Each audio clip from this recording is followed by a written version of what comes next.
fertile, and you're the most likely to conceive, and it's also like that's what nature wants. Yeah. Nature wants you to have sex when you're a fucking kid. You're 16. It's because we were last more than 20 years. I think nature was like, get this done now. You're dead. Decade. No, but we haven't adapted to that yet. We'll ever catch up? How could it would take so long? It's not like people are going to stop humping. Yeah, I mean, chemically, that would change. You would have to almost delay puberty, but then when you would fuck up people's development, like what could you do to? Because there's a window when you're growing and your hormones are kicking in, and all this stuff is kind of synced normally by nature. If you interfere with that because you think the kids can't handle having sex, like you're going to delay. What are you going to delay puberty? Like till they're smart enough? Yeah, you have to. Well, you're not even smart enough when you're in your 20s. No, you're not. No one's smart enough. Fucking it never kicks in. Well, it's wild about humans, right? Is like there's this clear biological imperative to procreate, and it kicks in when you have no business teaching a kid life. You know, to raise a child when you're 15. And the husband's 15 and you're 15. It's a nightmare. And you just gave birth to a baby and you're a baby. Yeah. Like that pregnant show or whatever. That always it's like when it works, you're happy because you're like the kid's might turn out a nice life, but when you see that goes awry, it's sad as shit because a lot of times it's bound to lose, you know. But then sometimes you wait too long, and it gets harder to have kids. I've dealt with that. It's just it's wild how your body sometimes, or the body is like, you missed the window. Maybe you missed a window. Yeah. Yeah, but they have in vitro fertilization. Yeah, science fixes all that shit. Yeah. Well, they're developing the concept, at least, of artificial wombs, and they think that there will be a time where they'll be able to have babies outside of a human body, just growing next to you in your house. Yeah. How far away is that? Because I read something recently on this as a concept that they think that, but then like what is the baby getting from the mother in terms of like emotions and feeling, and like babies are empathic, right? They're feeling the mother's stress. Your cortisol raises when your mother's under stress. Right. There's probably like lessons, like you're learning things from the mother, like just from feelings, like instinctual stuff kicks in. And I wonder. Well, it's got to be based on like diet and your lifestyle schedule, and the way that you operate has to influence the way that. Can you imagine if they made babies in an artificial womb and the babies just came out like soulless? And what do you do? Like it's very stiff. Yeah, and then the scientists say, well, actually, we've discovered the soul's real. And it only comes from the mother into the baby, and it comes while the baby's inside the mother. That's actually a great movie. They think that was like an ancient belief that the soul entered the body at a certain time. Now I'm thinking about it, I think it was like 6 weeks. There was an ancient belief that there was a very specific time where the soul entered the body. While you're in the womb. Yeah, while the baby's in the womb. So you're in there for 6 weeks cooking. At 6 weeks, that's when the soul shows up. Is that what they think it was? What was this ancient myth, belief, whatever who knows if it's real? I feel like it'd be right the moment that Aristotle. There's fertilization. Aristotle believed it? In the time of Aristotle is actually what it says. Soul entered the embryo at 40 days for a male and 90 days for a female. Beat you there, girls. Wonder why I waited. Why they chill? Ensoulment. They're fucking late. They gotta do something. What's it called? Ensoulment. Ensoulment. Ensoulment. And so that was just their belief. Was it based on any thought? Hippocrates was the first to believe this. Well, he's always contradicting himself. Believed the embryo was a product of male and hypocrisy.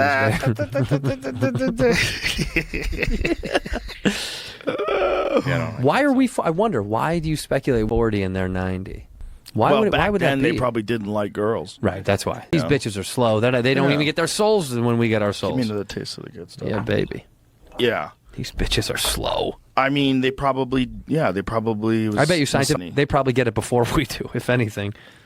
Artificial womb thing I found, 2019, there's an article that said they think they're 10 years away, but I dug through that to find the person that was claiming it, and it turns out it's just like an artist. Oh. So like, it wasn't a group scientist saying, it was like an artist that says like, we might be art scientist. That would scare the shit out of me if they just get people in a lab. Oof. You don't think they're doing that already? But yeah, there's vision. I feel like gotta be manipulating. I bet in another country they're doing it. I think we got our hands in there, baby. Do you think so? I think for sure. You think like in Area 51 out there making people? Well, don't. It's so funny that for how many years, when you were a kid, for how many years did you hear about, that alien life forms at Area 51? That's all bullshit. That's not what it. And then now they're like, no, there's some alien shit over there. They don't. Yeah, they do. No, they don't. They say there's something unidentified. They found things that they don't know really what it is, that they've experimented on, for sure. I get exactly what they've said. What do they talk to a lot of these guys?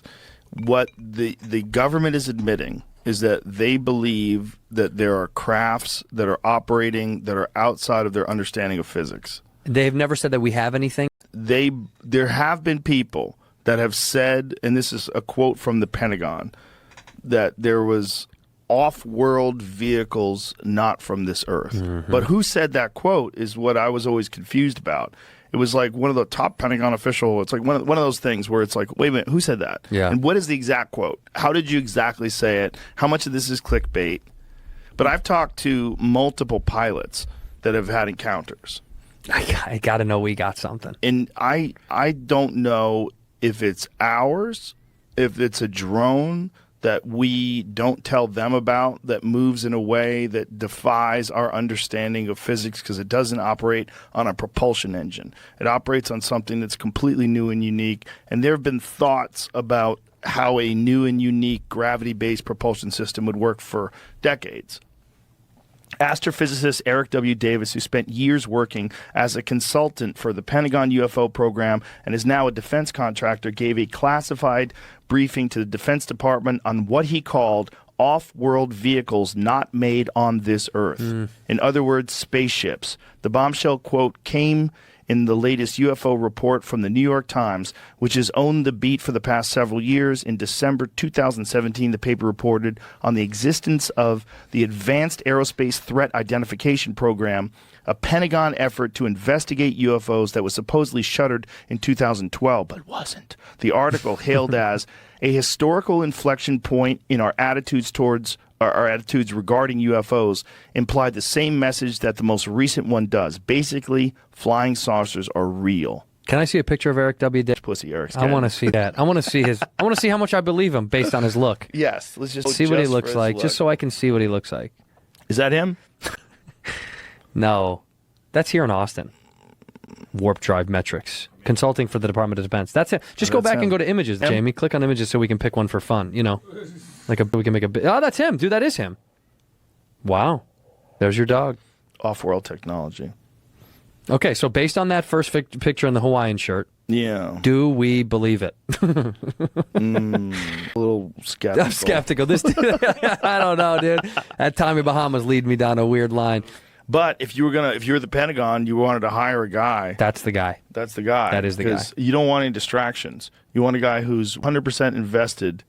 So he was back then too?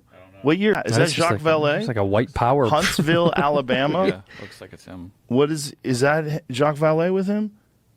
It's LinkedIn, so yeah. Interesting. What's crazy about what I just said about saying that too? What? In that photo, I would just say joking around saying, like, it looks like he's throwing up like power symbol, this guy. Like a Nazi salute. Right. You know what's insane? What? Huntsville. That's where the KKK was started. Jesus. Literally. Is that Jacques with him? I think he's too old in that image. I played that gig in Huntsville. Joe, we took a ride from Nashville down to Huntsville, and the driver was a really cool dude, really guy. And I was playing the Huntsville, whatever's down there. I don't know what's down there in Alabama, but you do like a one show after Nashville. And we're driving, and he's like, you know NASA's right here? And I was like, oh, really? He's like, it's right there, dude. He's like, you won't see it? Yeah, if we have time, for sure. Drives by, seeing the outside of it. They have fucking like rockets outside. It's dope as shit. And I was like, whoa, this is so cool. He's like, yeah, man, a lot of fucking nerds is going to be at your show from there, I'm sure. And I was like, yeah, but hopefully.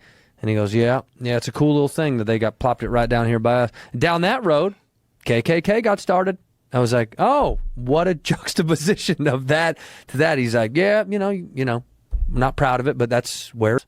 And I was like, so right there is NASA, like the most brilliant minds on Earth, like a mile away from the most chaotically stupid people on planet. I was like, that's so, like, it's like universal, like comedy given to the Earth, where it's like NASA, complete insane shitheads a mile away from each other, where it was birthed. Yeah, where it was birthed. And I asked him if it was still over there, and he's like, I don't know, but I don't know. And I was like, okay, so yeah, they're there. If you were working on a base, and they brought in some shit. Imagine if you're one of the guys that's. Someone's got to move those things around. They're not having the eggheads move them around. No.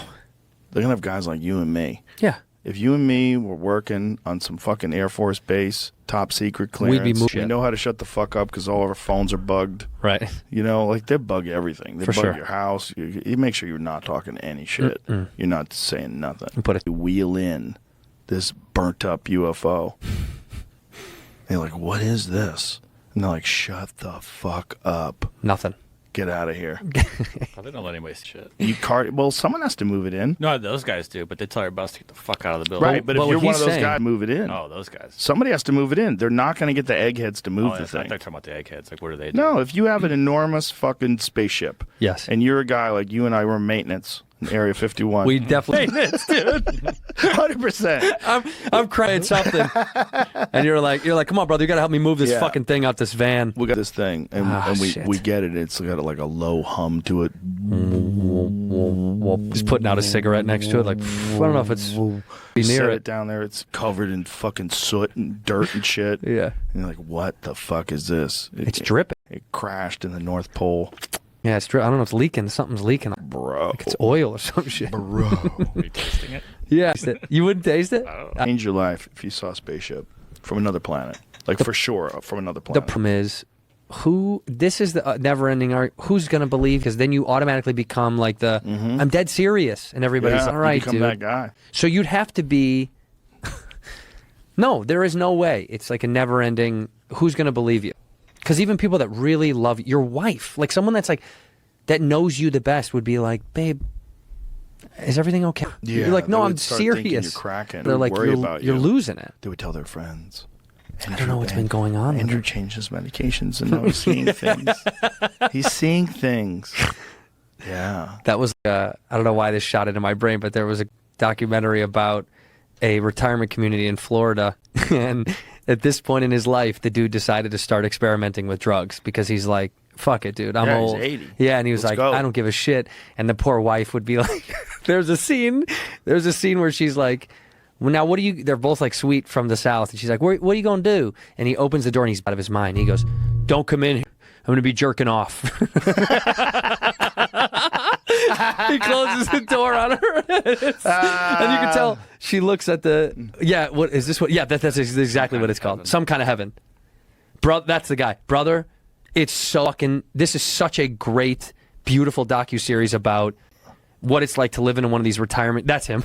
He's punching himself, dude. Oh my God. And with a Kung Fu outfit on. That guy looks like a bee. Dude, he's awesome. Where is he? This is all in Florida at this resort. Oh, and they all do karate together and working out. That looks like fun. So high-end resort, you pay this huge fee to get in, right? And then there's monthly fees. And then it's stuff. Everything's included, though. But it's very promotional of active elderly. So they're like, this isn't like a come in, hospice. It's like, are you young enough to want to still go out and fuck and go drink and party and go play? And they all go there to party. And this dude he found cocaine, by the way, which is... Yeah, dude. He's driving a golf cart. He's just ripped out of his head. Here's another documentary about it called Golf, Booze, and Guns Inside the Boomer Paradise. It's awesome, dude. That looks like fun. But That's where I'd want to go. the Look, when we villages. get old as fuck, dude, we should start our own. 100%. Let's do it. I would love that. All old comics. You know, I'm Old- but, you know? Yes. It's kind of what we're doing here. Yeah, this is kind of it. This is my environment. We got a lot of young guys here, too, though. Dude, these do. This is the We scene. got a lot coming up. The scene out here is moving heavy. I'm not trying to spread rumors, but old Joey DeRosa is going to be here this week, and he told me he wants to fucking move. I don't know if he's gonna, but Love it. I I'll love tell him Joe. I'll sandwich shop with him. Dude, I think Let's go, Joe. I said, "Are you really going?" I texted him this morning, and he's like, "Where are you?" I said, "I'm in Austin." He's like, "I'll be there in 3 days." I was like, "I'm out of here. I'm sorry, man."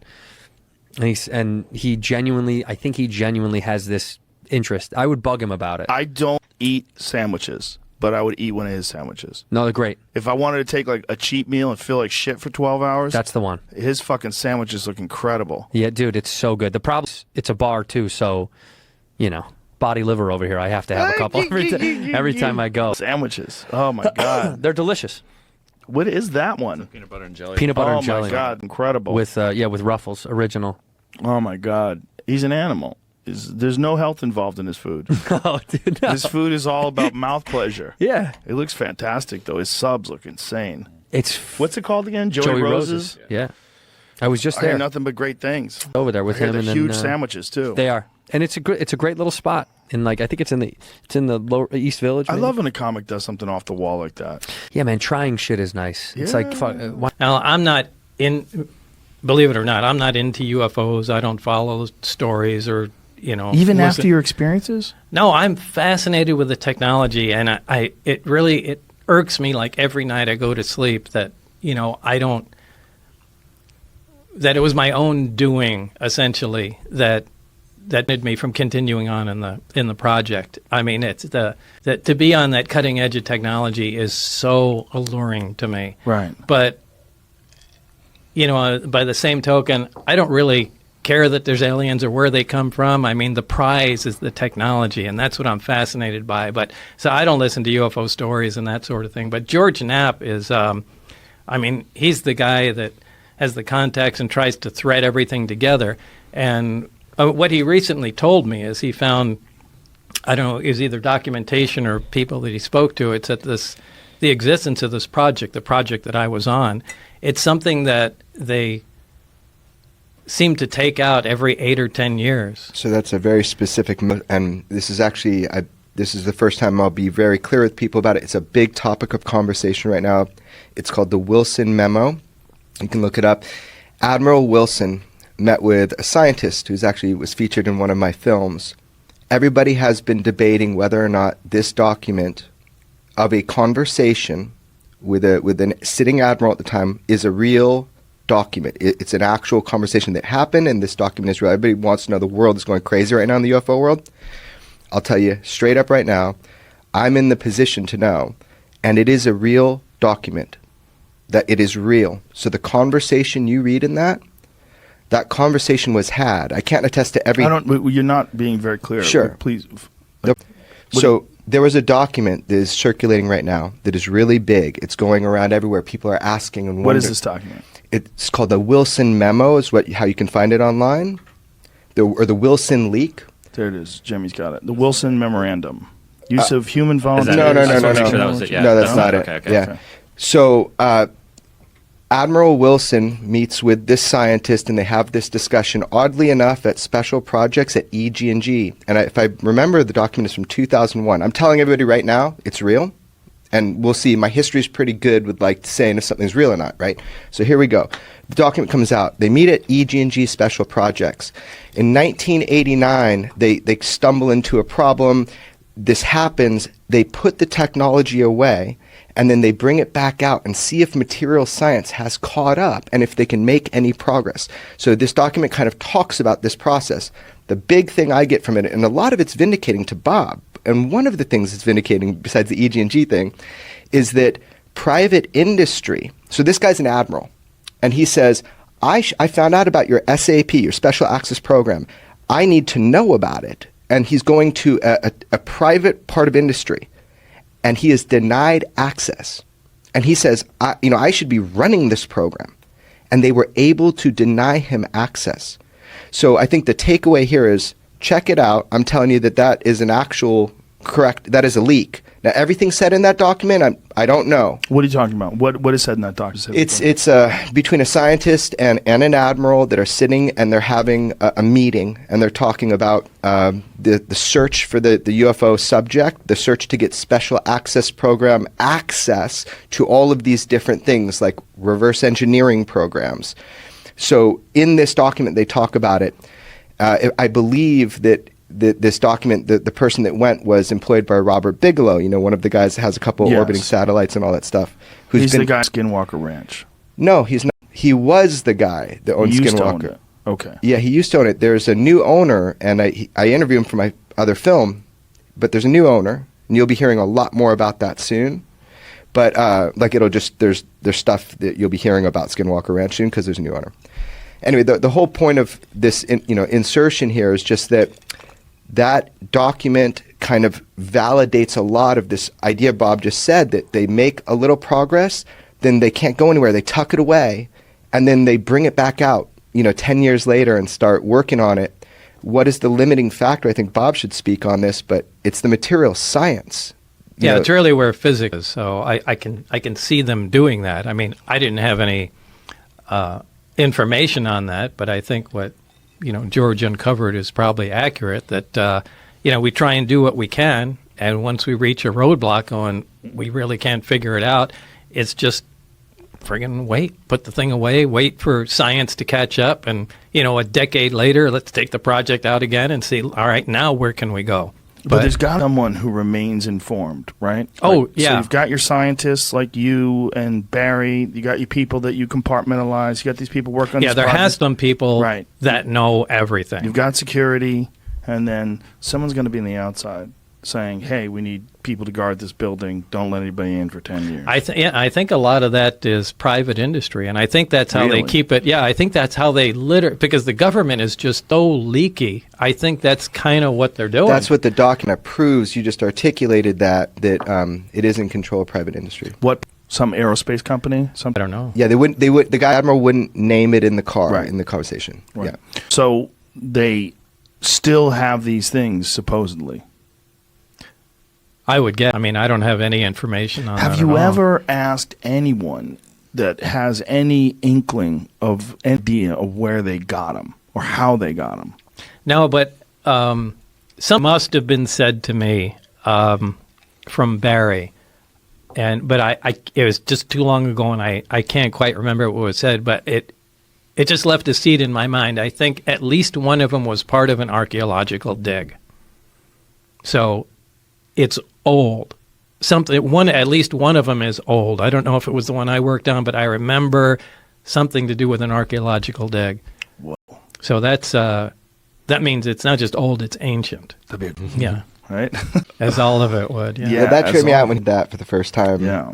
That's a fact right Yeah. there. Just a couple of dudes with some brushes looking for a Tyrannosaurus Rex bone. They And- hit metal. And when you find it, that they have 9 of them. Yeah. Well, how could we have not heard about that? What about the guy with the brushes? How could Yeah. you uncover something like that? And Well, Joe's newspaper at home does. I mean, they said it on that first. Oh, you mean the Roswell Yeah, Billy yeah, the record? one you told me, yeah. Yeah, I have a cover. What is this here, Jamie? This is the document, but I had to do some digging to find it. Yes, it's just kind of. Yeah, so this is where they meet at EG&G, and this is Admiral Sin, and there's a lot more coming out. Now, I want to be clear, George didn't put this out. He didn't leak this out to anybody. This is, I can tell you how Who I... recorded this conversation? So there's an employee of, at the time, Robert Bigelow. And this is- Remember when he had that government contract called OSAP, the world all knows about now, and he had NIDS that studied the ranch. So that $22 million, everybody is saying it was for ATIP, Advanced Aerospace Threat Identification Program. The $22 million was for OSAP that was pushed through Congress, 3 congressmen, right, an astronaut. It was pushed through. And that's what that $22 million, by the way, they spend more money on Viagra every year than they do studying UFOs. If it was just this program, which I think is funny. They probably a lot Military. more money from Viagra They than do. from UFOs, too. Well, you know how it seeds into population. But anyway, this program, this is what was the mother program. So it got the $22 million. And really, it was to study Skinwalker Ranch. Oddly enough, that $22 million all was inspired by the phenomenon they were seeing at Skinwalker Ranch, because the scientists, they're seeing vehicles come through like a space in the sky. Yeah, I went there Right, with Duncan. yeah, And we interviewed a bunch of people that seemed full of shit, but a couple that didn't. But It was the- very, very interesting. Totally. And if you look a lot of time in the area, I'm not talking about those stories. I'm saying there were scientists hired by the government, right, through Bigelow to study the ranch because they thought it was important. And, whatever. The point is that $22 million was to study that. Then we have ATIP, which is like an auxiliary kind of program of military sightings, like Commander Fravers and that sort of thing. This document is just one of those things that has now come forward that through the Bigelow studies, it was government funded, and then it was personally funded and then government funded.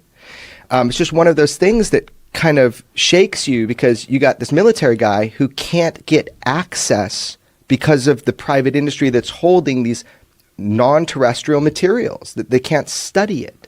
So that's the claim right now. Give it some time, let people dig more into this. It's fascinating, man. Way more fascinating when someone like you talks about it versus some fucking random kook.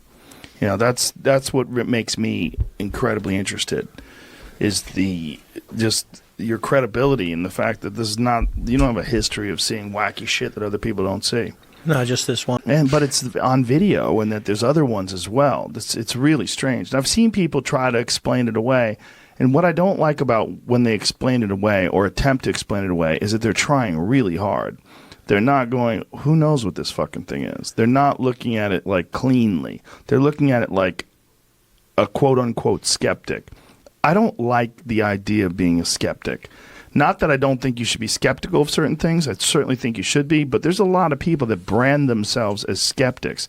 And I think it's a lazy way to look at things. I really do. Because I think you're just looking for the holes in things without looking at it objectively. If you wanted to be a scientist, if you wanted to be someone who is a fan of science, then you have to look at it as a thing. Like, look at this information and let's study this without any bias, any preconceived notions. I don't think they're doing that. They're looking at it and they're trying to find a way where they can justify that it's fake. And they're just doing all sorts of mental gymnastics to try to make it fake. That video that you show where that thing slips off to the left and takes off at incredible rates of speed, that alone should freak people the fuck out. Yeah, because people confuse all the time. Like, we took the video. No, it was another crew that took the video. We watched it for 5 minutes with our eyeballs. And there was 4 of us. We all have the same story. We all saw the same stuff. We all came and looked at each other and scratched our head and said, WTF, I mean, serious? What was that? And then what do? You move on. We never saw it again. I imagine they probably saw him on radar after that, but I think... Radar all the time. They just don't bring it to the attention of the general public. Oh, yeah, because if you don't, for a ship with something, and, you go, what is that? Well, Right. You don't have any way to go out there and look at it.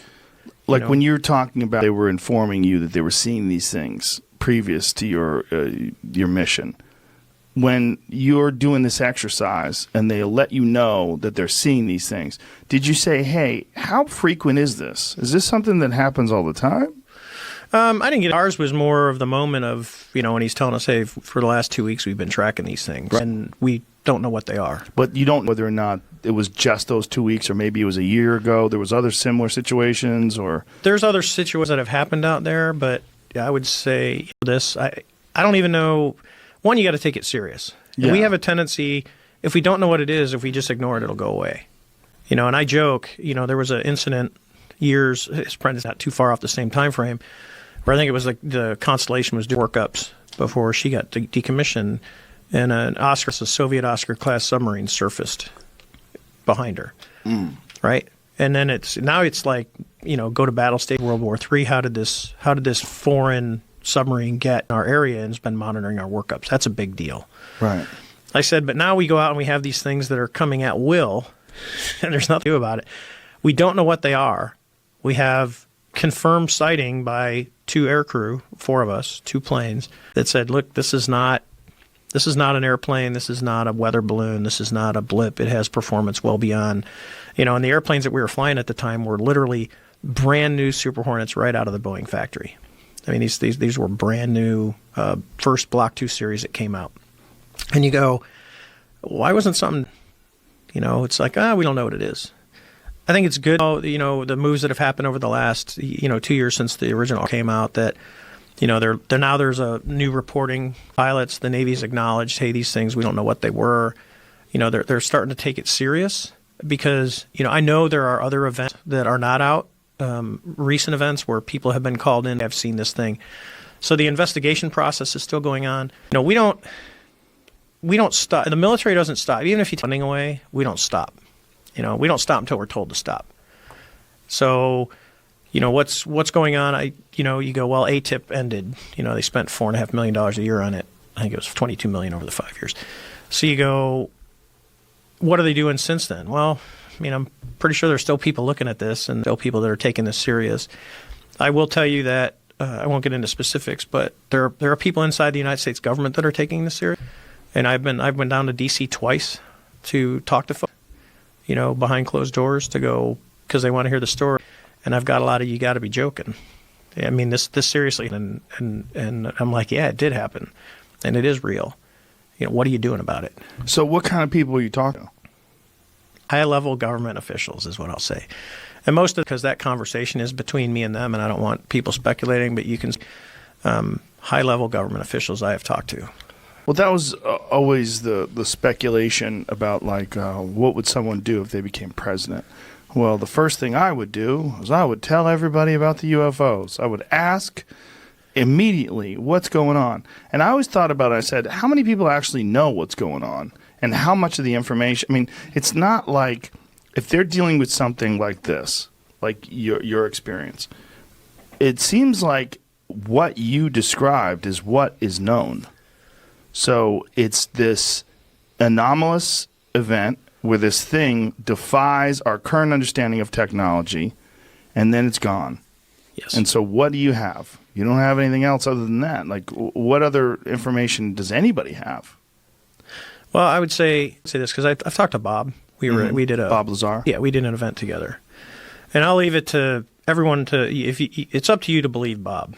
I'll say this: Bob's a normal guy. Bob's not crazy. He's not crazy at all. Not at all. That was the greatest thing about talking to him. But when you look at it and go, because I had asked Bob, I said what he describes in the technology when he talks about his history. I said, well, do you honestly think we could, engineer it? I said, how long do you think it would take us? And his response to me was another 100 years. He goes, Dave, it was so far beyond. He goes, the stuff that he says he worked on. He's like, he was on your podcast because I watched it. Hey, there was no wires. I had asked him when he said you first described the ship that he got to see. I used to say, they built it and then it was like wax and you'd heat it up. He goes, I would say it was built with 3D printing because now with 3D printing we can build things literally from the ground up and it's basically built as one, not panels, no rivets. It's just made. Right. And so when you talk about that and you go, well, it's still another 100 years. So you go, well, what if you had the technology? We still, if what Bob says is correct, we still don't understand it. And how fast would it take us to understand that? I mean, if it's driven by something that we don't even have on Earth, which is when he talks about that element, we can't create it. We can create it for a microsecond, and then it decays, and we go, element okay, 115. Yeah. So I think we're still a long ways off. I'll argue with the people that go, are we really alone? I was telling Jeremy we saw it on goggles. Out in the middle of the Pacific, there's no light pollution. Night vision goggles, so we can see. Well, you go out at night, I'd be on like a hop or something, just hanging out, not doing anything, driving around in circles with the autopilot. You just turn all the lights down in the cockpit so you have no light pollution, and you just roll your head back and look up. There's billions and billions and billions of stars out there. And, I always look up because I'm like, are we alone? And I look up and go, well, if we're the only ones around, and everything I'm looking at, it's a sad place. It's a pretty lonely universe. I asked my astrophysics prof that once. I said, "Do you believe in extraterrestrial life?" And she's like, "Of course not." And I said, "Well, there's billions and billions of planets. You think we're it?" I mean, just the probability of it is you'd go, "Oh, there's probably something else out there." And I'm not crazy. I'm just opening up the possibility we are not the only planet that has life on it. I think people don't like to seem silly. They don't like to be foolish. And I think when people start talking about anything that's not proven or anything that's connected to a bunch of loony people that are making up stories, which UFOs certainly are. Yes. UFOs are connected to so many people that have made up so many stories. What was that gentleman's name from, you would know that guy, he was from another country, Billy something or another. Oh, Billy Meyer. Billy Meyer. Myers, yeah. Seems 100% full of shit. Yeah, he's proven to have done tons of hoaxes with this, but here's the deal. Sometimes I think people have a real experience, and they're always like chasing that dragon, and they get UFO disease, and their brain goes fucking berserk, right? I know that there are people that have had profound experiences, and then they can't ever replicate them, so then they just start going crazy. And I don't blame them for it. But you got someone like Commander Fravor, when he saw that AAV, anomalous aerospace vehicle, his reaction was, I want to fly it. That's a pretty cool reaction. I'd like to fly it. Yeah, imagine flying that thing. Well, that's what my buddy, he was my XO at the time, Dell. I got back after all this happened. He looks, we're just standing in the ready room, and he goes, "Hey, dude." I go, what do you think it is? I go, I have no idea, but it was pretty freaking impressed. I'd like to fly it. Of course. And he goes, yeah. I go, I mean, it was, it's just like any pilot. You always want to fly the coolest thing. Of course. Yeah, of course. You're a driver. You want to drive the fastest car. That's it. And you look at it and go, well, that's something we don't have. Yeah. This idea that, maybe we're not alone, that some of these other stars have planets that are maybe technologically advanced. So the next thing people say, and, new eras are going to say, well, they're not coming here because the distance is so vast. Hold the fuck up. From the very beginning, when Bob Lazar came forward and talked about field propulsion, gravity propulsion, distance becomes completely irrelevant. So if we believe, and the radars are right, and Commander Fravor saw this thing moving like a ping pong ball in a glass of water, it's gravity propelled, that's why you can make those maneuvers without exploding, okay? Then distance becomes completely irrelevant for travel. You're literally warping time and space. You're falling into place. Well, it's like the idea of showing someone a video on your phone long before video was ever invented. People would be like, what are you talking about? Like before photography was invented, which is shockingly recent, right? You had to draw pictures of things you saw. Just like those people that drew or painted those images of those men and whatever those things were with Christ in the background. The idea that we could understand what some insanely impressive technology from a planet that is nowhere near us could manifest. It's nuts. Yeah. Bob Lazar talks a lot about this. Remember, he's a young guy, right? In 1989, he gets shown something. And all of a sudden, he's trying to interpret it through 1989 technology. So he said it looks like it was injection molded because that's what he had. And then I sent him this thing about nanotechnology and working towards an atomic printer. He's like, dude, that makes a lot more sense. So he has to view it through where he saw it in 1989. However, I will say this: it is my knowledge that we understand exactly how these craft work. Our one limiting factor is our material science. We can't replicate, not the fuel source itself is another. When you say we know exactly how they work. Yeah, it does our laws of physics, this concept of amplification of gravity, this concept of gravity propulsion. We understand how things can move from point A to point B almost instantaneously. Our physics doesn't disallow it, but our material science and the fuel to create that machine that we have machines from other places. So what do you mean? Well, Bob Lazar, whether you believe him or not, there was a program. I have other witnesses that I will be bringing forward about S4, where he worked. We have craft. You have other witnesses that worked with alongside No, people Bob? that corroborate Bob's account in that they saw him get on and off the red and whites, the Janet flights that come on. Somebody that went to Papoose Lake and was stopped by non-military guards at that time, people that were aware of Site 4 and ET exploitation projects.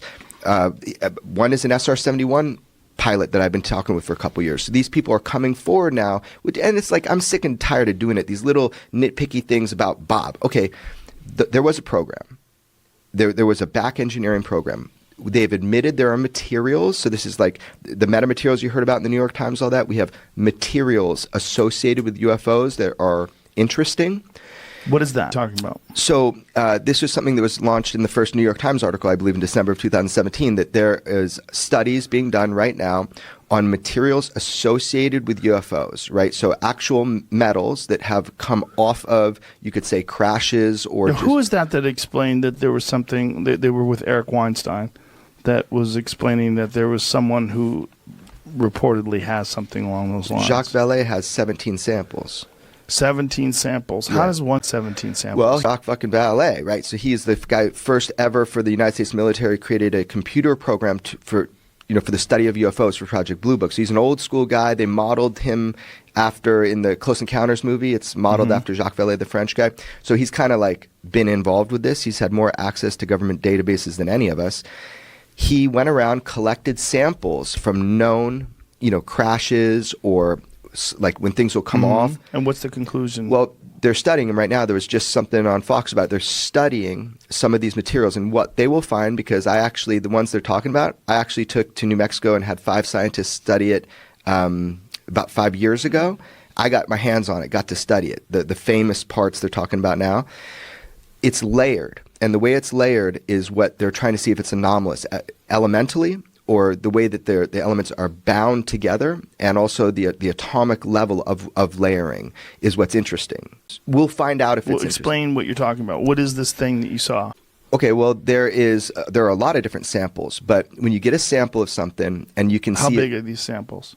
the ones that I looked at, Yes. they ranged from about this size down. Audio. They ranged from the size size of an orange.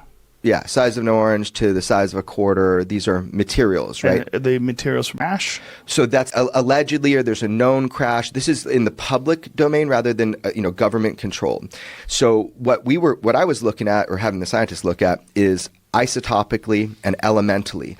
What are the elements that are in this? Are they engineered? And what's the conclusion? Well, I'm not. I'm going to leave it to the people that are doing it now, who have much better machines than I had.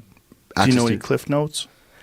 Yeah, from what I understand, there's atomic layering. There are levels of it, like we do with graphene. We lay down these layers that are basically oriented at a certain degree. That's how you get a superconductor or something like that. If you take a piece of graphene and it's highly machined, so doesn't deviate from that atomic layering, you can push it right through ice like a hot knife through butter. It's the weirdest feeling in the world, because you just take this piece of what feels like graphene and it just goes right through butter, because it's a superconductor, and the heat from your hand melts the ice. So that is a metamaterial. It doesn't occur naturally. Humans created it, and it has special properties because of the way it's atomically layered. So if these materials are from somewhere else, then we suspect that they're going to be highly machined, that they're going to be created for special use. So my whole point is, our material science has not caught up with the physics that we understand for these field propulsion systems. I'm just telling you, believe me or not, but you'll hear more about it, that our material science in 1989 and today is our limiting factor. And as our material science gets better as humans, we know how these things work. Now, the fuel source, that's a whole nother conversation. But as far as creating these machines, that's what we're trying to do. That's why there is secrecy. We're trying to exploit the technology, because whoever exploits it first wins. It's a game changer. We don't want Russia to do it. We don't want China to do it. If we had a non-reactionary propulsion system, the world would look different instantaneously. What are your thoughts on alien life, on life outside of this planet? Is this something you think about? I think there must be. Even in the solar system, I would not be surprised if we find microbes on Mars or on some of the moons of Jupiter or Saturn where there's liquid water. Like Europa. Yeah.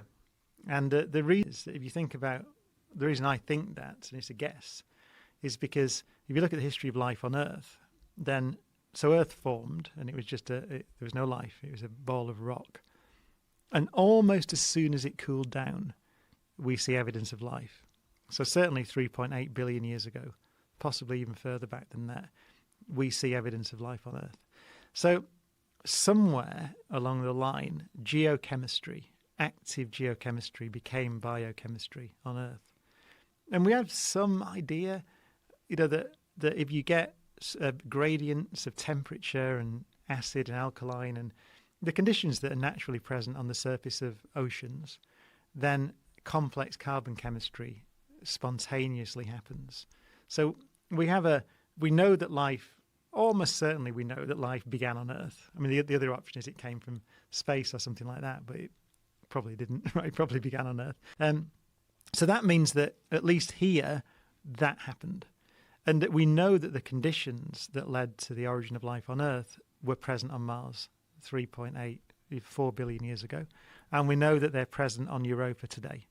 So I don't see that there's anything special. Life is geochemistry.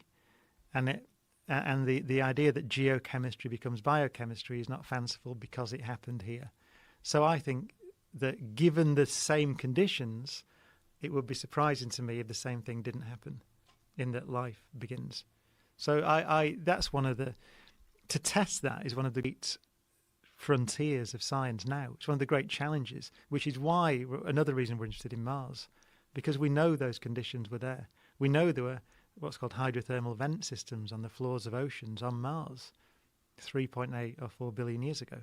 So it would be good to know if what I've said is right. And the way we find out is to find life or evidence of past life. Are you aware of the speculation that was going around? How recent was it, that Occupy thing, the octopus eggs? There was a group of scientists that were speculating that it's panspermia, the idea of panspermia, that it's possible that octopi had come from somewhere else. Some frozen eggs had actually come from somewhere else and landed on Earth. And these were like legitimate scientists that were contemplating, not morons. I don't think... Have you seen this? No, I didn't. But I mean, I think it's unlikely. So panspermia doesn't have to be unlikely. Right. I mean, for example, you might Sure. have seen the other day we found an Earth rock on the moon. Yes. Right. Well, it's back Yeah. on Earth now because the Apollo Right. astronauts brought it back, didn't they? It's 4 billion years old or something like that. One of the oldest rocks ever found. Yeah. Right. So we know that material gets transferred between planets. And so it's not inconceivable that microbes could survive that journey. Right? We know that microbes can survive in space, for example. So that isn't mad. It's Right. probably unlikely, but it's not mad. But with the octopus, I hadn't heard that. But the thing is that the octopus is still extremely similar biologically to us.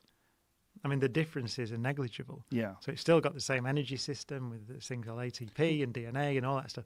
It's all very, very similar. It was something about RNA and DNA. Did you find that article? I'm looking at a different one from So- a different website. It's about the same thing. It has to do with the Cambrian explosion, and there were 33 authors on a paper that got published in the Progress in Biophysics and Molecular Biology that talked about this possibility. There are other people that disagree with it, though. Right. I mean, I suppose I haven't seen it. So I think it's unlikely because the octopus is extremely similar to us. So that suggests a common origin to me. That I suppose the counter argument you could advance would be there's only one way to do life. So you could say that actually, right. given because the laws of physics and chemistry are the same everywhere. So maybe DNA is the only way to do it. So that's the way it gets done. Which is why they're so similar to us. Yeah, it's- So alien as well. They're not, though. That's the thing about an octopus. That's why I'm surprised about it, because they're not that alien. They're very similar. Well, their abilities. I mean, their ability to transform their outer texture and their color almost instantaneously. Oh, yeah. I mean, they have incredible camouflage abilities that really don't exist Yeah. in the mammalian world. Yeah, cellular level. You look at an octopus cell under a microscope, and you wouldn't be able to tell the difference Right. between an octopus cell and a human cell. So the only way that would make sense is if all life comes from basically the same kind of building blocks and just varies depending upon the conditions and where it takes place. I'm getting, but Right. yes, that must be the only way you could sustain that, given that they're so similar to us, because they are biochemically. That's the only way it can be done, given the building block, the toolkit, the laws of nature, and the elements and so on that we have in our universe. We have so many different life forms on our planet, but if we found anything that's remotely similar to what we have here on Earth on another planet, it would be such an incredible discovery. Like if we found a frog on the moon, I mean, the world would stop, right? I'd be very surprised if we found a frog on the moon. But if we found anything anywhere that is in any way similar, an Well, insect on Mars. Well, this is, I mean, as I say, it'd be micro. I think it'd be single-celled things. Remember, I mean, you mentioned the Cambrian Right. explosion. So that is what we do know about Earth is that although life began, let's say, 3.8 billion years ago, it wasn't until around 600 million years ago or so, or maybe at most 700, that you see any complex multicellular organisms at all. So for something like 3 billion, it was single-celled alone. And that's one of the reasons why I would guess, if I had to guess, I would say that microbes would be common because life began very quickly on Earth. And I wouldn't be surprised if we find it on Mars. But complex life, multicellular life, insects, plants, intelligence, I would guess would be very rare because it took so long on Earth to get there. And it was just slime. About Right. 3 billion years of slime. That was it. Super excited to talk to you about several subjects, but this one, thank you very much for this first edition copy of your Area 51, an uncensored history of America's top secret military book. I'm super excited about this. I heard grapevine you were a fan. When it comes to this stuff, what do you think is going on up there? I mean, same thing that's going on all over the place when it comes to military secrets, which is stuff that you want to know about, very few people know about, and every now and then a journalist gets a hint at it, right? Yeah. Do you think there's any alien stuff up there? Right in the book, all about that. Yeah? Yeah. Well, tell me. Last 12 pages. You want me to... Want me to go 12 Right? pages? What do you think? So Area 51 was this secret test base where the CIA was running spy plane programs, right? So interestingly, my new book is about ground branch, guys on the ground. That's about air branch, what we were doing in the air. And it was this idea that we should spy on the enemy, okay? But if you go back in time, why Area 51 really started, you learn that it was a base hidden inside of a base, nuclear weapons, and it was all about beating Stalin at his black propaganda campaign, this I write in the book, to hoax Americans in a War of the Worlds type scenario, whereby little men who looked like aliens would get out of an aircraft and the government would go crazy about it. And then Stalin would say, look, we have, not only do we have technology better than you, but we have a better propaganda department than you. Really? That, Joe, you got to read the whole book. I mean, opening, you got me on the It is a tough spot. opening, but it's a good spot. All right. It's a good spot. All right. So Stalin, he just hired short people? Like, what did he do? All right, I'm going to make you that. I'm going to make you earn Save that. it? Yeah. How's that? I mean, you want me to talk about that right now, right off the bat? Why? Sweating. We're gonna get to surprise, kill, vanish as well. But I want to Why does it make you sweat? Oh my God, it's such an incendiary topic. I mean, people want to believe they're aliens. Right. Right? Okay. I mean, I've spent 5 books dealing with the mythology of Area 51, which is phenomenal in its own way because it speaks so much to power, to morality, to information, to people's desire to know what's going on and the government's desire to keep things hidden. So this topic is always coming up because a lot of people want to believe that there were aliens in that craft. And my source, who I write about in the book, told me otherwise, that they were genetically... that they were... Let me stop there, because when you say that craft, what you mean is the supposed UFO wreckage that crashed in Roswell, New Mexico in 1947. That's what you mean, right? Yes. But that was never supposedly taken to Area 51. It was supposed to be taken to Wright-Patterson Air Force Base. The legend has it that Truman flew there to meet them, and right?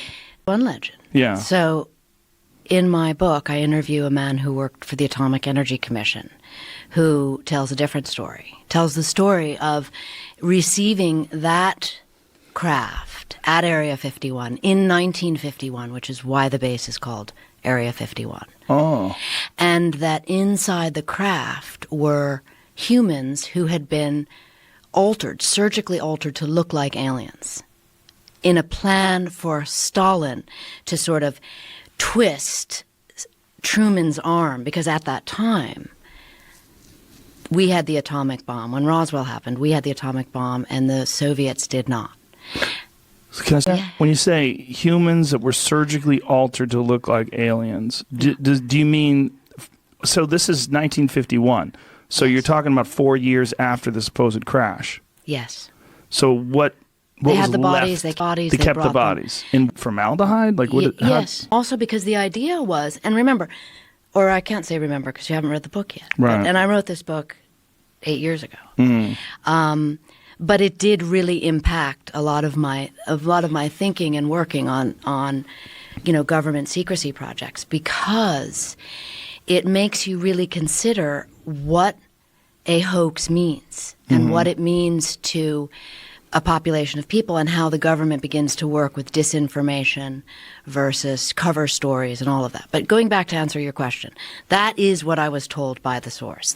But how reliable is this source? This is a very incendiary idea to rely upon one individual's recollection of it. Why the book went through the roof in terms of people being upset about it. I mean, Were they? Yeah, oh my God, I interviewed 79 CIA guys, Air Force guys, spy pilots, engineers. I mean, Who's mad at the conspiracy theorists were mad at me because they said this woman is bananas. They were aliens. Well, even if they weren't aliens, right? There's accounts that it was some sort of a test vehicle and that there were actually just dummies inside there, crash test dummies that they used. There's been a bunch of different versions of it. But the most compelling version of the Area 51 alien myth to me is Bob Lazar. Did you get into that? It plays a huge role in Area 51. I mean, Yeah. before Bob Lazar went public, no one even knew about Area 51. People Well, had heard of people, it. it was common folklore, but there was no definitive proof that there was something going on over there, other than some weird VHS footage of things flying around in the desert that seemed to be behaving in a way that modern aircrafts are not totally capable of. At least modern piloted aircrafts are not totally capable of.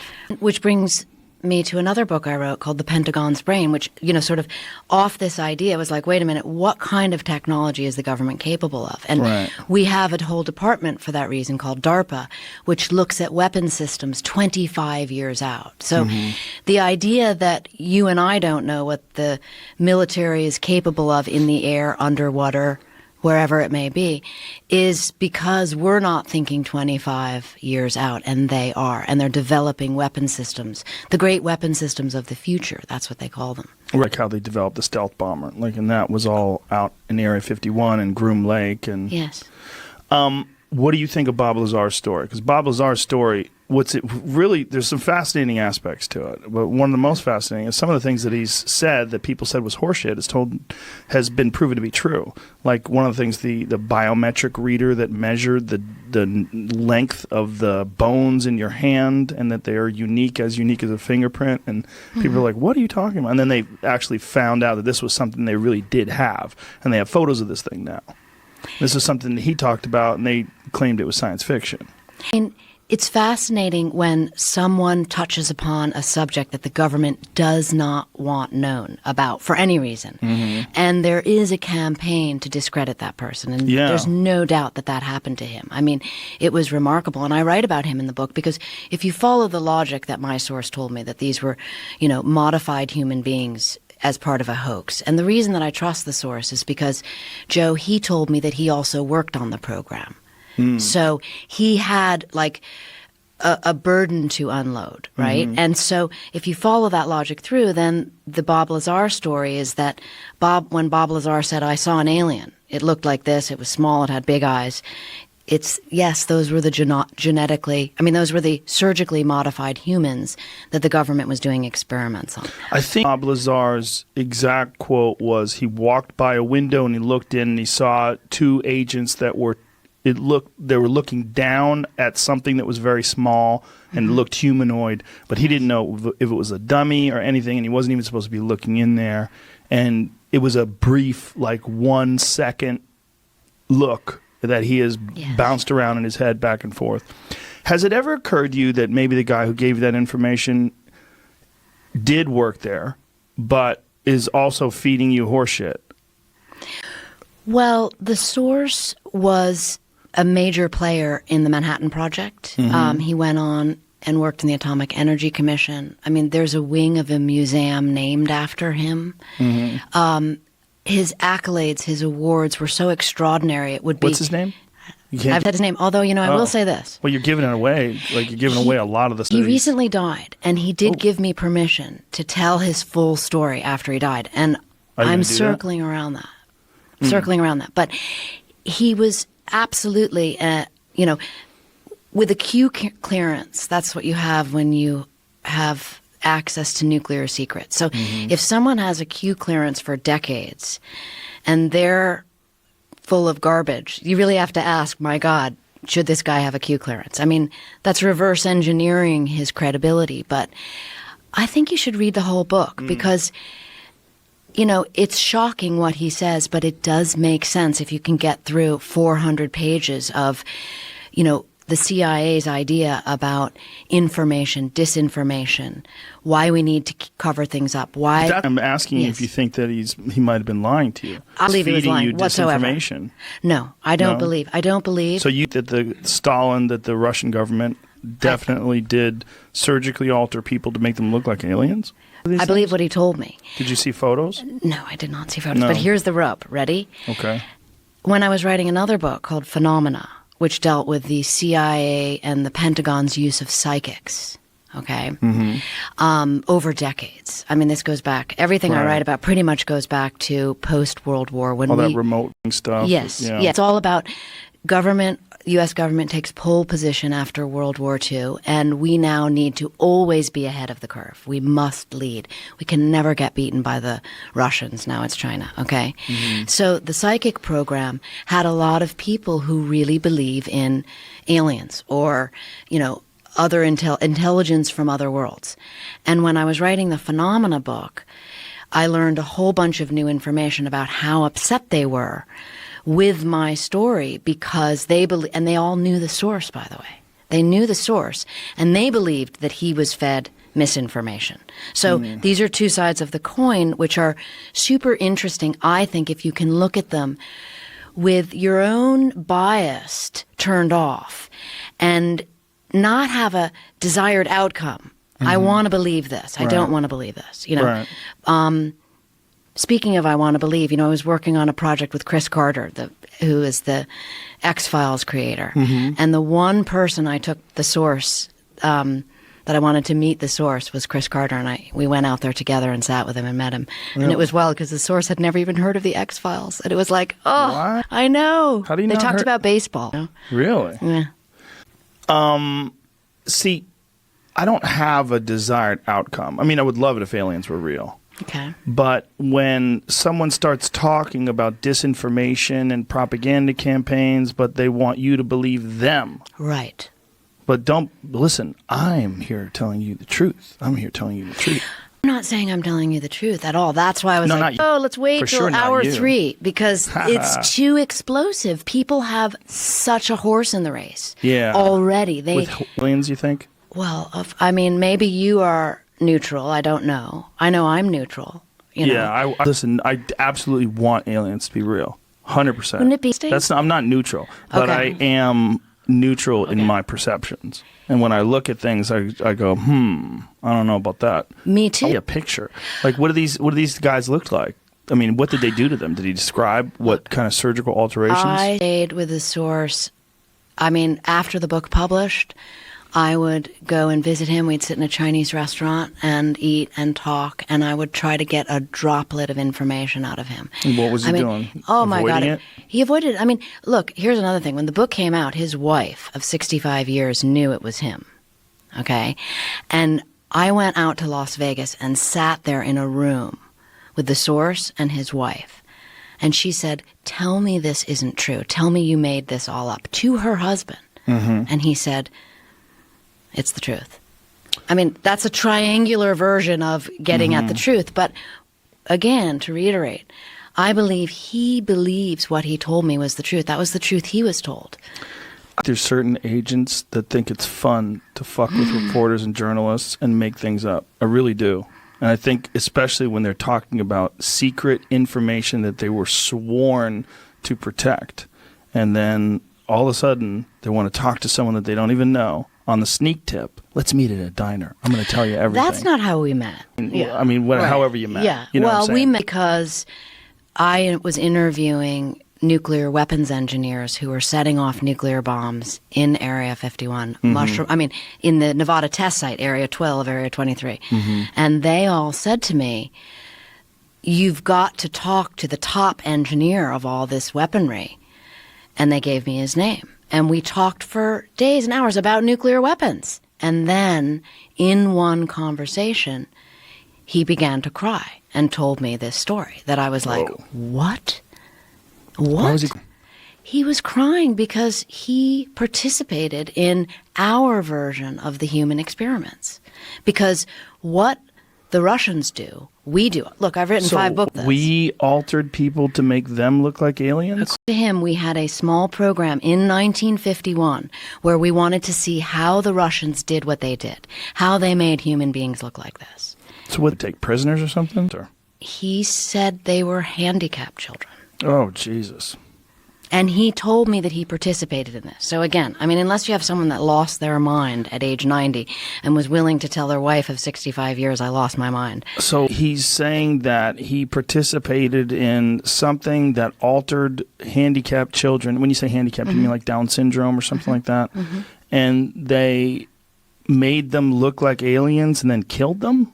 Like, how did they What did they do with this? This is get into drops of information coming out. But what I can say is he had a grandchild that was born that way. And the grandchild did not live long. The grandchild died. And it made him feel so guilty about what he had done that he felt compelled to confess, if you will. And I remember saying to him, why are you telling me this? Why don't you tell a priest? And he said, a priest would judge me, and I can tell you won't. Why wouldn't you judge him? I'd judge him. Well, I guess that's why I'm a born journalist, Joe, because I really try not to judge people. I mean, my new book, Surprise, Kill, Vanish, it's about assassins. It's about people who work for the CIA who do what needs to be done on the ground in the name of national security. I don't judge them. This is why, what's really at issue here is morality, right? Yeah. I mean, can I tell you how I got the idea for this book? Sure, but before we go any further, so you want to talk about saying, lids? Yeah. Was he saying that there have never been any encounters with alien spacecraft? Totally neutral about aliens. He had nothing to do with aliens. He could have cared less. He didn't watch the X-Files. And what was his take on Lazar? His take on Bob Lazar was that he probably saw something that the government had an extension of the program. I mean, he didn't know. That was speculative. We didn't talk about that. I mean, other than inference. He was very limited in the information that he would get out. But, I mean, I used 79 sources in that book that all went on the record in name. And he was the one anonymous source. But like I said, he told me after he died that I could tell the whole story. Are you going to? I might. I might come back. Write another book? Well, if you give me a break and back off of this subject, I might come back and tell you and your audience. What are you saying, book? I want to promote your book. I know you want to promote your new book, but I want to promote this book as well. I mean, I'm teasing you, right? I know you are. But it's like, it's an astonishing story. And I think the best line of all is that people that read about that in the very end of what we did, they go, I wish they were aliens. So Stalin created some sort of a craft that mimicked. You're going to read it. Okay. That's what you're going to do the rest of the afternoon. Nope. And we're talking. I think we should probably get into this a little bit. Okay. On with the questions. Okay. I'm used to ask the questions. Are you? Oh, right. As a journalist, yeah. Stalin and the Russians created something that mimicked a UFO, something that looked like it would be from another planet. Is that what they did? Mothership. In those days, drones were. There was a mothership and a drone was attached to it, and it was jettisoned off. Okay. So according in days. Well, in 1947, 48. Well, that was drone technology then. Okay. Right. So there's a mother craft, like an aircraft, and then the drone is like a small aircraft under it, and it gets jettisoned off. And that was what the craft was. It was jettisoned off. So Stalin actually, according to the source, invaded our airspace, which was the deep embarrassment to Truman. He invaded our airspace and then let this drone crash land on the ground with these things that turned out to be human. Yes. They looked like aliens, but they turned out to be humans that were manipulated surgically to look like aliens. Yes, as a way to, and remember, I mean, not remember, but where this was, very close to a nuclear weapons base, to our White Sands military base. I mean, this is like not a place you want the Russians to be able to get near. Right. I mean, what was interesting is at Area 51, we then went out and mimicked all of those. One of our early drones was a mimicry of that. It was there was a M21, which was the mothership, and a D21, which was the daughter ship. So how did they put them? Was it wirelessly like we do now? No, then it was like there was a pilot in the mothership, and they kind of let it go.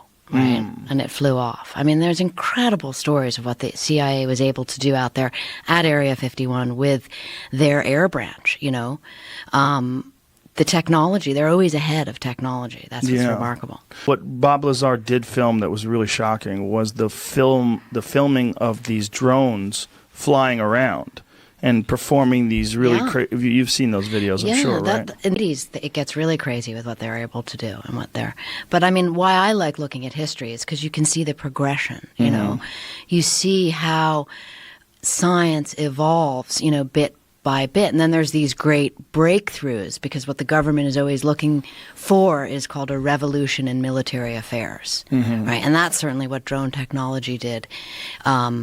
later on as drones became developed after the Vietnam War. So 1980s, when Bob Lazar was filming all this stuff, you think this was similar to the technology that we see publicly described today in terms of like what drones are capable of?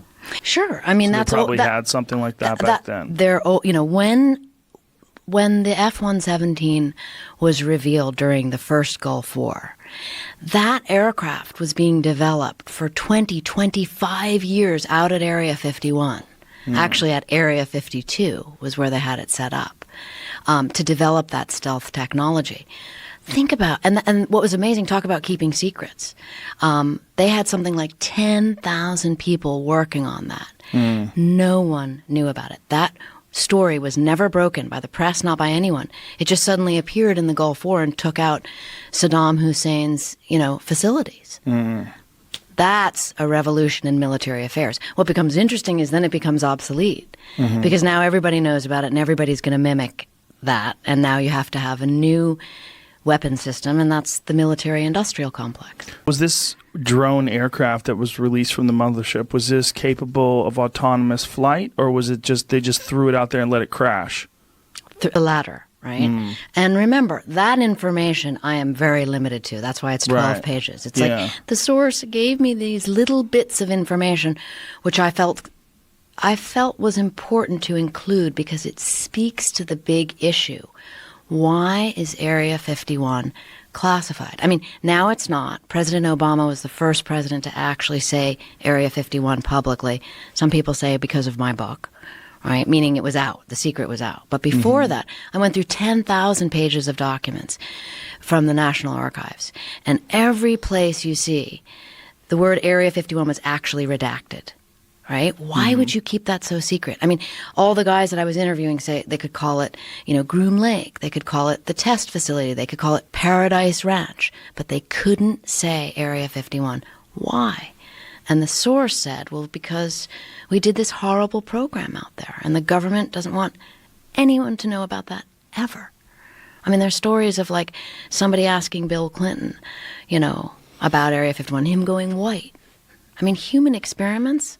Who wants to be part of that? It's horrible. Human experiments, were they limited to this mimicry of the Russian experiments where they were trying to get people to look like aliens, or was there something else going on? Well, my goodness. I mean, you read now the declassified documents tell us how many different human experiments were going on around nuclear weapons, okay?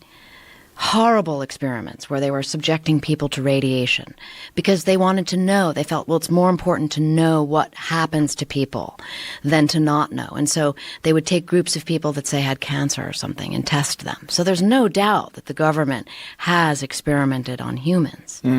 It's just, is that something that is wise to make public? And, there's two sides of the coin on that. I mean, you when you reveal these kind of things, when you write about them, I mean, people get really upset and, vilify the government, partially with good reason, and partially it's like bad for national security. So I think that's the justification on the part of the Defense Department to keep things secret.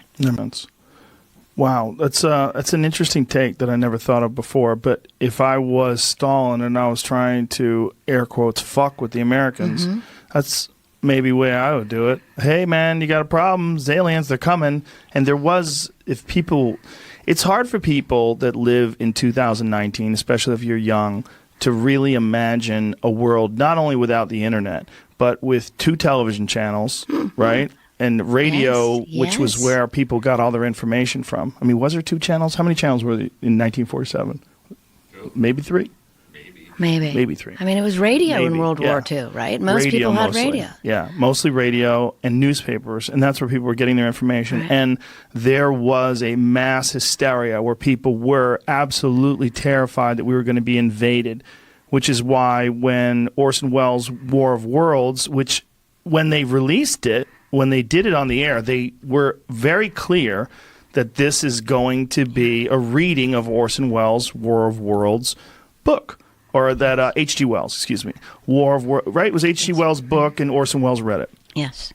And when they were talking about this on the radio, a lot of people missed that part, right? And so as the radio went on, as the broadcast went on and people were tuning in later in the day, it erupted in mass hysteria. People were freaking out. Hundreds of thousands of people really did think that it was, and it was also something that was recreated in other countries.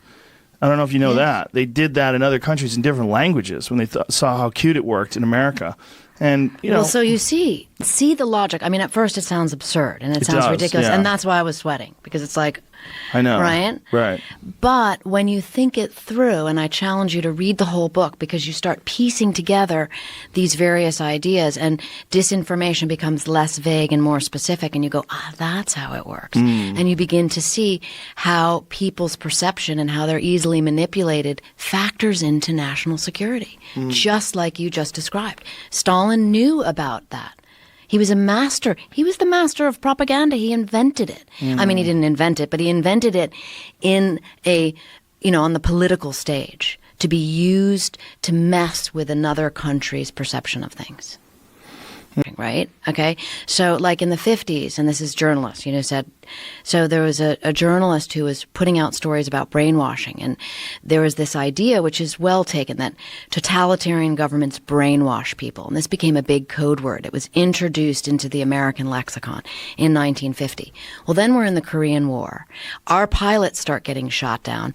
They're put on TV by the communists saying terrible things about America, the American pilots. And suddenly it was like, they've been brainwashed. It was very convenient to have that story. So these things work part and parcel, and you've got all kinds of smart people behind the scenes knowing this, looking at it, examining it, and using it to their advantage to stay where? In the pole position. That's the goal of the U.S. government. So the propaganda that we did that sort of copied Stalin's, we were kind of playing catch up in that sense. I mean, catch up, then we're ahead, then we're behind. It's always a game. You're a competitor, you know this. But that's a crazy thing to do, to make a fake spaceship and just let it slam into the ground with a bunch of people that you cut up to look like aliens. Did he say specifically what kind of modification they made to people that made them look like aliens? I got strips. And you'll read it in those 12 pages. Come on, this 12 pages. I mean that because you're asking me these questions that as if I spent, look, I did spend literally hundreds of hours with this source. We sat there and talked about everything, and I would try to squeeze out, just like you're trying to squeeze out of me, and that's why I'm saying read it, because I literally tell you everything that there is. I think what's most interesting about the source and why I might come back and talk to you about it and tell you who he is on your show. Because of his backstory, right? Why he did what he did, how he wound up in the Manhattan Project. Sounds he was probably Jewish from Germany. No? No. Trying to get you. It is the ultimate who knows question, but goddamn, I wish more people from S4 would come forth. If Bob really did work with all those people and they really were briefed the same way he was, if we could get more of those people to talk, that would be utterly fascinating. Well, your show a big reach, so maybe this time somebody will hear it Straight and come up. forward. Did anybody ever reach out to you that claimed to also have worked with Bob at S4? A bunch, yeah. And did you verify any of them? no, they could not be verified, and in fact, I think they were lying to me. And Bob shoots people down all the time. As fucking standing on a UFO stage, lying bullshit. No, he hasn't even. He was hoping one other employee would. However, I have had people that work at Area 51 confirm parts of Bob's story. One in particular saw him coming off the jet, or he says he saw him coming off the Janet flights. I said, will you go on record with me that you met Bob there on the tarmac? No. Why? Everything we did there was confidential. We couldn't even tell our wives. Why would I go on record with you? And if he did go on record, he'd probably get harassed or arrested or... Yeah, he can't tell you what he ate for lunch out there. And one of the guys I was real excited to talk with just recently passed away. He actually started the bar that was at Area 51. So everybody told the bartender stuff. He started as a flower fund because no one would send flowers to wives when people died out there. But my point is, people have come forward to George, to me. A lot of people are lying, but it adds up over time, man. I got more than 2 people who have come to me with bits and pieces of the story, who had worked out at Area 51 that I confirmed were out there. Security people who had seen a disc under a tarp in a hangar. different people had worked there at different times, 50s, 60s, 70s, and 80s, who had little pieces of the story, not to confirm Bob. And then there was one that I pursued. I don't know if you want to keep going on this, but sure. I had pursued this guy. I was trying to find in the early 90s people who were in a position to know about what goes on out there, and I found one. And he had been active in the nuclear weapons program. He had worked for EG&G. He had EG&G had the contract to manage Area 51 from the beginning, all the way through the first 30 or 40 years of it. And so I started basically stalking the guy. One of his sons was a state senator, and he had told me, he confided to me, that you got to ask my dad about UFOs and aliens. And another son had been an FBI agent. So I stalked the guy, introduced myself. There were a couple of public events where I would just show up, and he finally got confident enough in me to invite me to his home. And he gets out these scrapbooks, and he's showing me these stories and clippings and photos from the nuclear weapons program. And I'm watching and taking notes and stuff, and suddenly he closes the book and he goes, "You're not here to talk about this nuclear weapons, are you?" I said, "No, not really." And his wife walks in and she says, "Oh, you're not going to tell him that stuff, are you?" And then he started telling me. And then over the course of 2 years, I would meet with him, have a cup of coffee somewhere. I couldn't take notes. I couldn't record anything, but he told me the story. Now, this guy actually is someone that you've had reference to on your show. Remember Annie Jacobson, her book about Area 51? Yeah.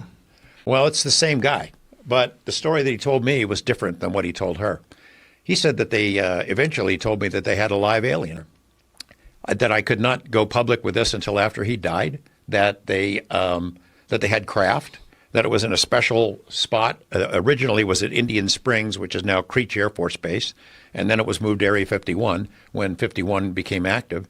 And then there was a very small group that tried to analyze this stuff. They didn't know where it was from. They didn't know how we obtained it. He said this thing was alive, and that they eventually were able to communicate with us, and told me that he was going to make a videotape and he was going to make it available so that after he died, I could have it. Well, suddenly, 2 or 3 years later, he totally changes his story. What had happened was there was a congressional investigator. His name was Richard D'Amato, and he worked for Senator Robert Byrd, and he oversaw black budget projects. And he got onto this UFO story from Whitley Strieber. And so he was assigned, find out what the deal is. So he went around the country, talked to different researchers, and came to me and wanted to know about Area 51 and Lazar. So I told him the story, and I told him about this guy. And he got permission for this guy to violate his security oaths and talk to him about it.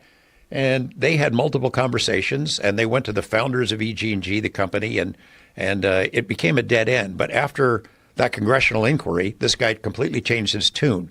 So he made up this story, which is the one that you heard from Andy Jacobson, that what crashed at Roswell was a Russian technology, Nazi technology, flown by the Russians, containing little concentration camp victims who'd been experimented on by Dr. Mengele. Completely ridiculous, story. But I think he got scared. He was a real guy in a real position to know, and had shared with his family some of this information. I think the story that he told me was legit. But if he made the tape, which I think he did, I didn't get it. How much time has been wasted talking about bullshit in this subject? Centuries. That's part of the problem, isn't it? People just make up. Yeah. And the more fanciful and ridiculous, the better, unfortunately. People pay more to hear that and consume it. I had an operation one time after his art thing, somebody who was targeting me, and he had other people helping him, that can convince me that he had worked out there with live aliens. And I'm getting letters from his, supposedly written by his neighbors. Hey, you got to check this guy out, Dr. I'll just say X. He was taken away by armed security in the middle of the night. I think he has something to do with aliens. And from out of the blue, then suddenly I am at a planetarium event, and I'm going to speak about UFOs at some event at this community college. And the guy shows up in a men's room. Hey, my name is Dr. X. Standing there at the urinal. You're not doing a story about me, are you? So no. Who are you? What? This was a concerted effort to get me to believe that he had worked out there. And it went on for a couple of years. And of course, it was complete bullshit. When I finally did dig into his background, I was able to document where he had worked and what he'd been doing through most of his life. And it was just like a fantasy role-playing thing. At least I hope it was.